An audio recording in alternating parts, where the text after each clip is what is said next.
Assalamu alaikum. Walaikum assalam. Did the Prophet go to Egypt, Baba? What happened then? You look so excited. Please tell me the rest of the story, Baba. Insha'Allah, I will tell you the story of how Prophet Musa alayhi salam confronted the Pharaoh. Are you ready? Yes. Bismillah.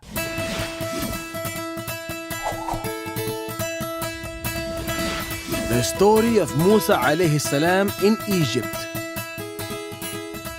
In the last episode, we saw how Allah subhanahu wa ta'ala ordered Musa alayhi salam to go to Egypt for delivering his message. The Prophet then took his family and set off in the direction of Egypt. They walked for many days and finally they arrived in Egypt. When they reached outside the city, his brother Harun alayhi salam was waiting for him. Harun alayhi salam was a prophet as well. He had received a vision from God, and in the vision he had seen that his younger brother would soon arrive to set the Israelites free. When Musa alayhi salam realized that this was his brother, he was in tears. Then both of them walked toward the palace. The Prophet had not been to Egypt for many years and he knew that his life was in danger. Nothing could have brought him back except the command of Allah subhanahu wa ta'ala. Prophet could still hear the words of Allah ringing in his ears. Go to the Pharaoh and tell him to let the Israelites leave the land of Egypt. Musa alayhi salam now stood in front of the Pharaoh along with his brother. The Prophet spoke to the Pharaoh about Allah and His mercy, but the Pharaoh refused to listen because he considered himself as a god. He listened to the Prophet's speech with disdain. He thought the Prophet was crazy to question his supreme position. After the Prophet finished delivering Allah's message, the Pharaoh raised his hand and asked, "What do you want?" "I want you to send the children of Israel with us," answered the Prophet. "The Israelites are my slaves. Why should I send them with you?" "They are not your slaves. They are the slaves of Allah subhanahu wa ta'ala." This answer angered the Pharaoh. "Are you not Musa?" The Prophet shook his head and answered, "Yes." "We picked you up from River Nile and brought you up, didn't we?" asked the Pharaoh. "Are you not Musa who killed an Egyptian man? You are a fugitive of justice, and how dare you come and speak to me?" The Prophet ignored his sarcasm and explained that he killed the Egyptian in an accident. It was never deliberate. He then informed the Pharaoh that Allah had granted him forgiveness and that he was now one of his messengers. The Pharaoh asked Musa alayhi salam to show a sign to prove that he was the messenger of God. The Prophet threw his stick to the floor and it turned into a serpent. It started slithering and sliding along the floor. The Pharaoh was terrified at first, but he tried hard not to show it. "Ha!" said the Pharaoh arrogantly. "We have many sorcerers in our kingdom who can match your magic." The Pharaoh detained the Prophet and his brother at the palace.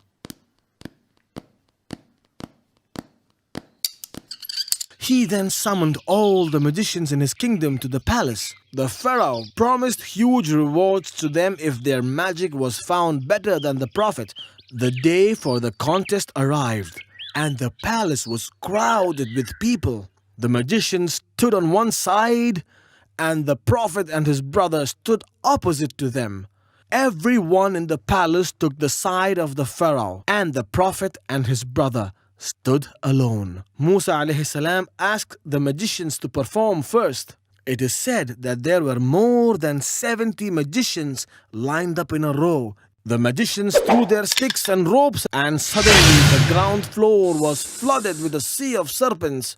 They were writhing and slithering everywhere. The crowd was amazed when they saw this, and they thought the Prophet was never going to beat such powerful magic. Musa alayhi salam was afraid too, but he knew that God was on his side. The Prophet threw his stick to the floor, and suddenly it transformed into a huge serpent. The serpent then ate all other small ones lying on the ground.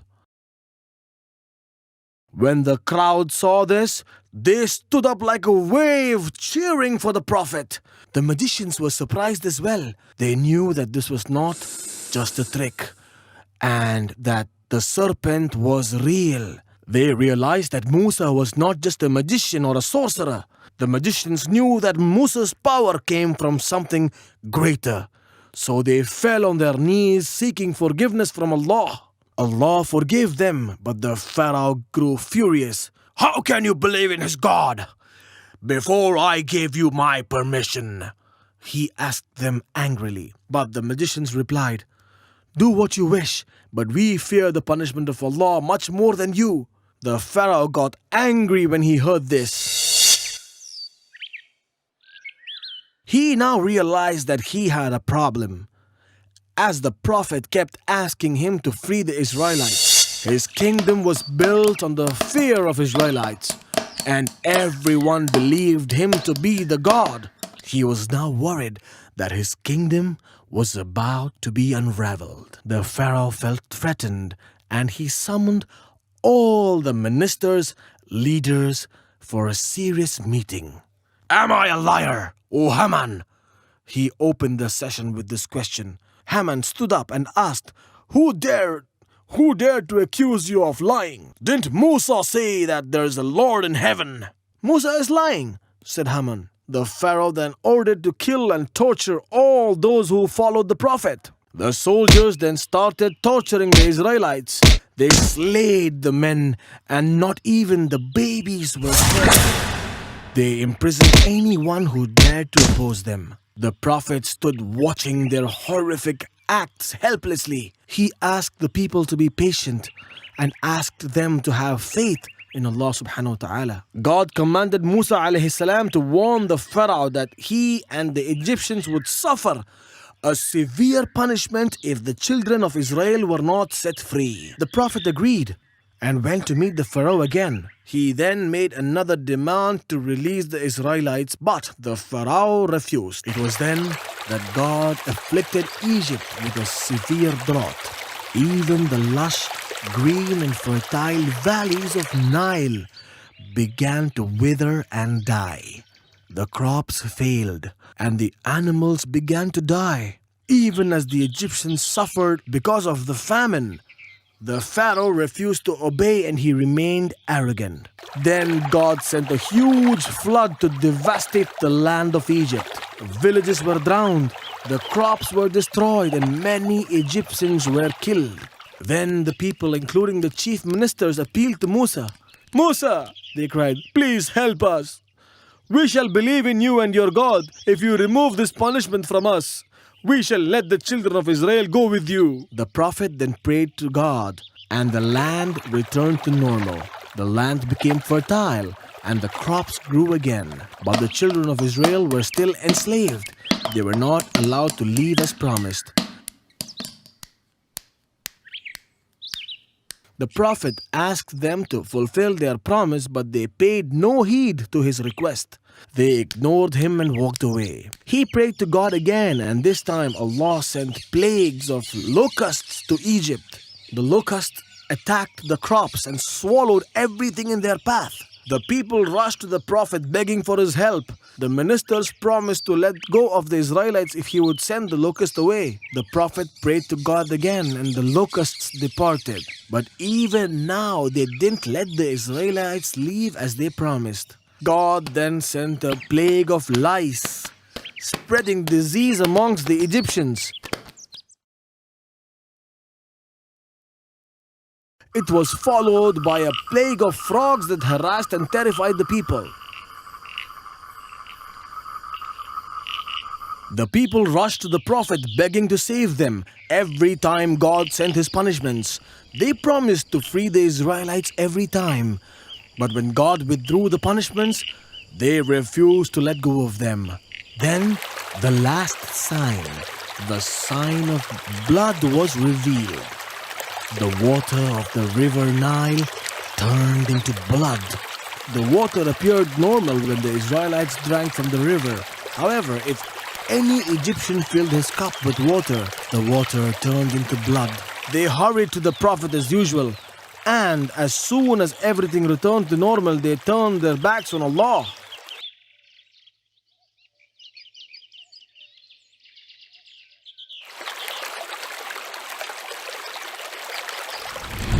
MashaAllah, that was such a wonderful story. Now, are you ready for the questions? Yes, I am. All right, now tell me, why did Prophet Musa alayhi salam return to Egypt? I know that one. God commanded the Prophet to go back to Egypt for freeing the Israelites. That is correct. Now tell me, what were the punishments sent by Allah in order? First, God sent a severe drought. That's right. Then He sent a devastating flood. Then He sent a plague of locusts, followed by lice and frogs. excellent. And what was the final punishment? As a final punishment, God turned Nile water into blood. MashaAllah, that was excellent.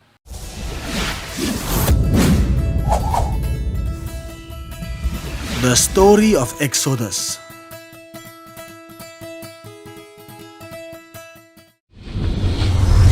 The Egyptians refused to believe in Allah in spite of the miracles that Musa alayhi salam performed. God sent his punishments repeatedly, and the people would appeal to Musa alayhi salam, promising to release Israelites. But time and again they broke their promises. Finally, God withdrew his mercy and gave order for Musa to lead his people out of Egypt. The people carried their jewels and their other belongings with them. This mass migration was later known as Exodus. In the darkness of the night, the Prophet led his people towards the Red Sea. By now, Pharaoh realized that the Israelites had left the city. He got really angry and he assembled an army to follow and capture the Israelites. By early morning, the Israelites had reached the Red Sea. When the Prophet looked back, he could see the army getting closer and closer. He realized that they were soon going to get trapped. In front of them was the Red Sea, and to their back was the Pharaoh's army. Fear and panic began to spread through the people. Musa alayhi salam walked towards the edge of the Red Sea and looked out at the horizon. It was then that Yusha alayhi salam turned to the Prophet and asked, "In front of us is this impassable barrier, the sea, and our enemy is approaching from behind. Surely death cannot be avoided." But the Prophet did not panic. He stood silently and waited for God to keep his promise to free the children of Israel. At that moment, Allah commanded the Prophet to strike the sea with his staff. Musa alayhi salam did as he was commanded. A fierce wind began to blow. The sea began to swirl and spin. And suddenly the sea parted, revealing a path for the people to walk. It was a miracle! The Prophet then led his people across the sea. As they walked, the waves stood like a mountain on each side. The Prophet ensured that everyone crossed the sea safely. When he looked back, he could see the Pharaoh and his men approaching. The Pharaoh and his army had seen the miracle as well. But the Pharaoh was a pretender. He wanted to take credit for this miracle. So he shouted to his men, "Look, the sea has opened at my command, so that we may arrest them." They rushed across the parted waters following the Israelites, but when they reached midway, the water came crashing on them. The Pharaoh realized that he was going to die. He shouted of fear, "I believe that there is no God other than Allah, and I surrender to you." But it was too late. The curtain fell on the Pharaoh's tyranny, and the waves carried his body to the shore. When the Egyptians saw his dead body, They realized that the man they had worshipped could not even keep away his own death. They now knew that he was never a god. God had favored the children of Israel, and He led them safely out of Egypt.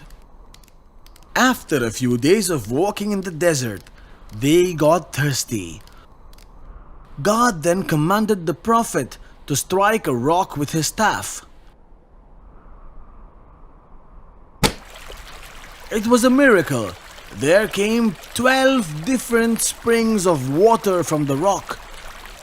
Each spring was meant for 12 different tribes. God did this so that there won't be any dispute while sharing the water.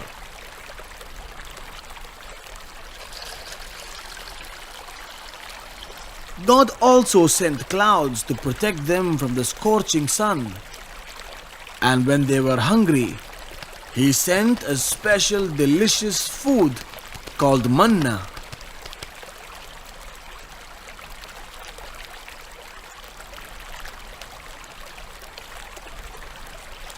But in spite of God's generosity, many people kept complaining to the prophet.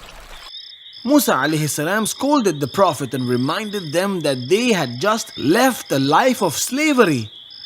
He asked them to be happy instead and thank God for His generosity.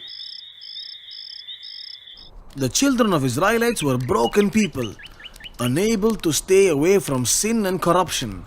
They were tired of manna and tired of the traveling. They wondered if there really was a place called Canaan after all. The people kept traveling through the desert for days and days. They were walking with no destination, day and night, morning and evening. Eventually they entered the Sinai. The prophet realized that this was the place where he had spoken to God before his journey to Egypt. Musa alayhi salam decided to climb the mountain, so he called his brother and asked him to take charge of the people while he was gone. But before climbing the mountain, God ordered the prophet to fast for 30 days. On the 30th day, God then asked the prophet to fast for 10 more days. After the fast was completed, Musa alayhi salam was ready to speak to the Lord once again. He then started climbing the mountain. The climb was long and difficult. Once he reached the top, God gave him 2 tablets.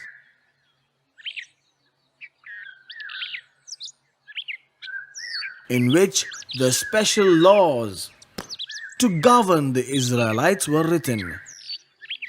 Musa alayhi salam had gone for 40 days and the people grew restless. They were like children, complaining and acting impulsively. Among them there was a man named Samiri, who was more inclined towards the evil. He suggested that they needed another guide, and he told them that the prophet had deserted them. In order to find true guidance, you need a true God, he shouted to the Israelites.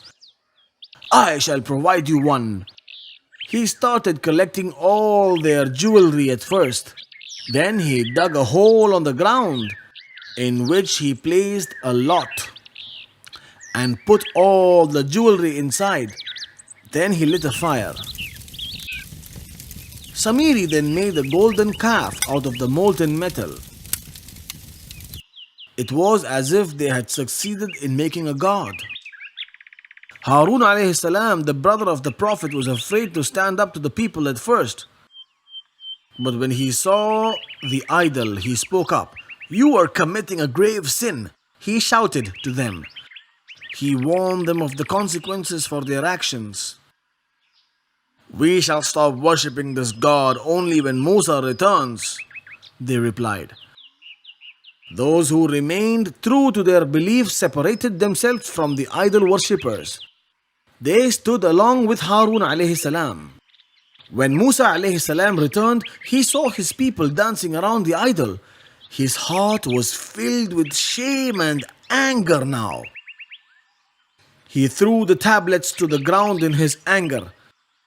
He then tugged Harun's beard and his hair, crying, "What held you back when you saw them doing this?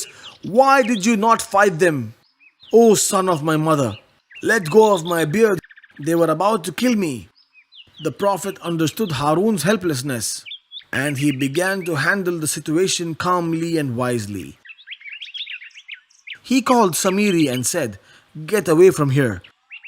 You shall live the rest of your life alone." The Prophet sent him to exile forever.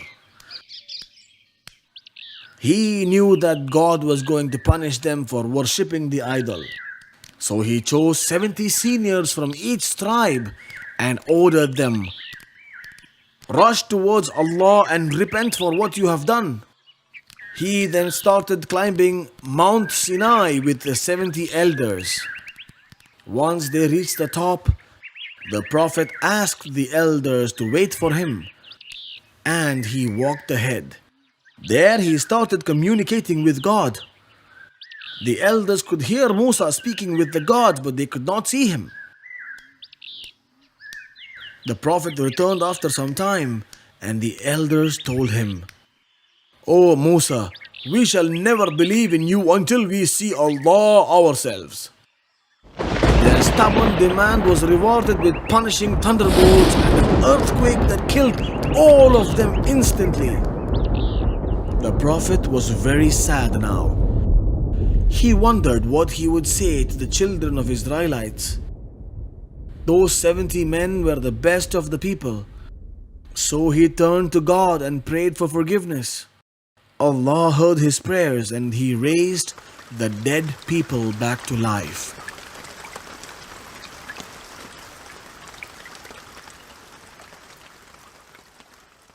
The children of Israel wandered in the desert for many years. The Prophet suffered greatly because of the ignorance of his people. He suffered everything for the sake of his people. God never let them reach the promised land because of the sins committed by the Israelites. After a few years, Prophet Harun alayhi salam died while they were wandering in the desert. When the time of death for Musa alayhi salam arrived, the angel of death was sent to the Prophet. When the angel came to the Prophet, he slapped him on the eye. The angel returned to Lord and said, "You had sent me to a slave who didn't want to die." Then Allah said, "Return to him now. When you meet him, ask him to put his hand on the back of an ox. Tell him that for every hair that comes under his arm, he will be granted 1 year of life." The angel returned to the Prophet and gave him Allah's message. "What will happen after that?" "Death," said the angel. "Then let it come now," replied the Prophet. The Prophet then requested Allah to let him die close to the Holy Land so that he could at least see it from a distance. Allah granted his request and he died shortly after. Prophet Musa alayhi salam, the one to whom Allah spoke directly, met his death with a contented soul and a faithful heart. MashaAllah, that was such an amazing story. The story of Prophet Musa alayhi salam was really inspiring, wasn't it? Yes, it was, Baba. Now shall I start asking you a few questions? Why did the Prophet leave Egypt along with the Israelites? The Egyptians never heeded the Prophet's request to free the Israelites, in spite of the miracles he performed. That's why he had to leave Egypt. How did the Pharaoh die? God parted the Red Sea for the Prophet and the Israelites. But when the Pharaoh entered the river, the water came crashing down on him. Very good, my son. Now tell me what was written on the tablets that God gave the Prophet. God gave him 2 tablets in which the special laws to govern the Israelites were written. MashaAllah, that was the right answer. That's all for today, my son. I will tell you another story tomorrow. Good night, my son. Good night, Baba.